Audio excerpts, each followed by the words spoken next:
नमस्कार दोस्तों। आज हम बात करने जा रहे हैं झारखंड में बीजेपी की करारी हार। और अभी हेमंत सोरेन जो कांग्रेस और आरजेडी से मिलकर दोस्तों अभी सरकार बना रहे हैं। अब सवाल उठता है कि पिछले 5 सालों में बीजेपी अपनी जनता के बीच क्यों नहीं पैठ बना पाई, क्यों नहीं एक पकड़ बना पाई। 5 साल में सत्ता से बेदखल रहने के बावजूद भी दोस्तों झारखंड में आज बीजेपी अपना सत्ता में वापस नहीं हो पाई। हेमंत सोरेन पूरी तरह सफल सिद्ध हो गए। यहाँ पे आदिवासी मूलवासी कहीं ना कहीं अब कुर्मी और स्वर्ण वोटों का भी रुझाव हेमंत सोरेन के प्रति रुझाव बढ़ने लगा दोस्तों। अब सवाल उठता है कि बीजेपी का जो कोर वोटिंग माना जाता था ओबीसी, ओबीसी के तहत कुर्मी हो गया। ज्यादातर झारखंड में कुर्मी बहुल क्षेत्र माना जाता है दोस्तों। वो भी अब धीरे धीरे कहीं ना कहीं अब जेएमएम की तरफ रुख अपनाने लगे। कुछ कुर्मी बहुल क्षेत्र अब जयराम के क्षेत्र में भी अब हाथ आजमाने लगे।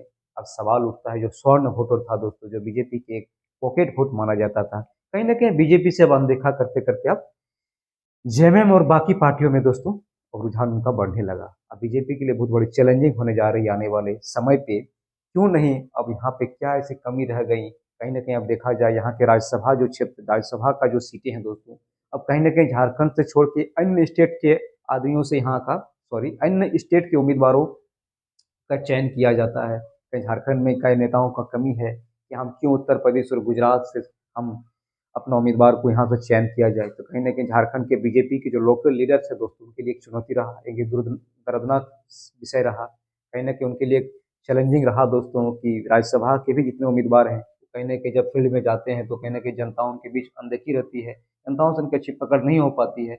अब सवाल उठता है कि पॉकेट वोट को बचाने में, यानी कि कोर वोटरों को बीजेपी बचाने में असफल हो गई दोस्तों। और जेएमएम हेमंत सोरेन पूरी तरह सफल सिद्ध हुए। कहीं ना कहीं उनकी मैया सम्मान योजना, बिजली बिल माफी योजना कहीं ना कहीं कारगर सिद्ध हुआ है। लेकिन अब सवाल उठता है कि दोस्तों की स्वर्ण वोट अधिकतर बीजेपी के खाते में रहता था दोस्तों, अब कहीं ना कहीं जेएमएम की तरफ शिफ्ट होते नजर आ रहा है। अभी बहुत बड़ी सवाल आने जा रही है। एक तो लोकसभा में देखा जाए दोस्तों तो मोदी की लहर चला, उसमें कुछ कुछ कैंडिडेट का चयन किया गया था, जो रूपांतरण हुआ था, यानी कि कैंडिडेट को भी चयन किया गया था। जो लोग 4 बार 5 बार 3 बार जीत के जा रहे थे, कहीं ना कहीं उनका भी ये बदलाव हुआ है, उसमें भी बीजेपी सफल सिद्ध हुआ। लेकिन विधानसभा में जो लोग 2 बार 3 बार जीत के गए थे, उनकी जनताओं के बीच में उनकी अच्छी पकड़ नहीं रही। जनताओं में कुछ उनका संतोष था दोस्तों, उनकी कार्यशैली के लेके, उनके व्यवहार को लेके। अब सवाल उठता है कि जेएमएम पूरी तरह मजबूत स्थिति में झारखंड में दिख रही है दोस्तों। ये बीजेपी के लिए बहुत बड़ा एक चैलेंजिंग विषय रहा है। कहीं ना कहीं 2014 में देखा जाए दोस्तों तो कहीं ना कहीं उनको एक अच्छी बहुमत मिला था। अब 19 में भी उनका 24 से बदतर स्थिति नहीं था दोस्तों, जो 24 में अभी देखा गया है मात्र 21 और 22 सीटों में सिमट कर रह गई। अब उनका एक सहयोगी दल था, आयसू था दोस्तों।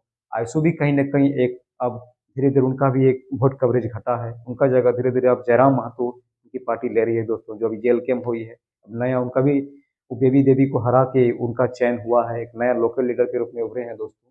अब सवाल उठता है कि बीजेपी अब अपने ही जहाँ पे उनकी जड़ थी, जहाँ पे उनका मजबूत स्थिति थी दोस्तों, वो कहीं न कहीं अब कमजोर स्थिति में दिख रही है। अब सवाल उठते जा रहा है कि राज्यसभा कैंडिडेट का भी जो बीजेपी चयन करती है, कहीं न कहीं वो भी बाहरी स्टेट से आते हैं, बाहरी स्टेट से इनका चुनाव होता है। यहाँ के लोकल टॉप लीडर्स हैं दोस्तों, उनके लिए कहीं न कहीं एक असहज स्थिति बनी रहती है। अगर मान लेते हैं कि यहाँ से लोकल लीडर को आदिवासी हो गया, मूलवासी हो गया, यहाँ से अगर राज्यसभा चुनाव में उनको भेजा जाता, तो कहीं न कहीं इनका फायदा भी उनको विधानसभा में मिल जाता दोस्तों। अब वो नहीं बन पाई है। बीजेपी के लिए मंथन का चीज़ है कि अगर आदिवासी बहुल क्षेत्र है, एक तो नारा लगाते हैं कि आदिवासी मूलवासी की हमारी सरकार है, और यहाँ से राज्यसभा के जितने भी उम्मीदवार का चयन होता है, एक आध को छोड़ के देखा जाए दोस्तों तो बाहर के स्टेट से ही होते हैं। अब कहीं ना कहीं इसे देखिए, पेपर का भी हेडलाइंस में आता है, लोकसभा और विधानसभा दोनों चुनाव में असफल रहे राज्यसभा सदस्य को भी दोषी माना जा रहा है। और उनके देखिए दोस्तों अभी पूरी तरह छिटके चुके आदिवासी वोटरों का गुनहर में दिन रात करती रही भाजपा। भाजपा के 3 बड़े परंपरागत वोट ओबीसी, कुर्मी और स्वर्ण की हुई अनदेखी हुई है। कहीं न कहीं अब जब उनका अनदेखा होता है तो कहीं न कहीं अब जेएमएम की तरफ उनका रुझान बढ़ा है। और ये वोट अगर एक बार जेएमएम को दोस्तों शिफ्ट हो गया, तो आने वाले समय में बीजेपी बीजेपी के लिए झारखंड में नामुमकिन हो जाएगा ताकि यहाँ पे जड़ जमाने के लिए दोस्तों। इस वीडियो को इसलिए हम बनाए थे दोस्तों कि बहुत सारी चीज़ें उभर कर आ रही थी कि बीजेपी इतनी बड़ी पार्टी होने के बावजूद भी बहुमत का आंकड़ा नहीं कर पाई। कहीं न कहीं कहीं 81 बहुल सीट में मात्र 21 सीटों में सिमट गई दोस्तों। ये बहुत बड़ी एक शर्म की उनके लिए बात है। कहीं न कहीं महाराष्ट्र में सफल हो गई सरकार बनाने में, अब झारखंड में पूरी तरह विफल रही दोस्तों। इसमें झारखंड के जेएमएम की अभी जो माननीय मुख्यमंत्री हेमंत सोरेन और कल्पना सोरेन का भी बहुत बड़ा रोल रहा है।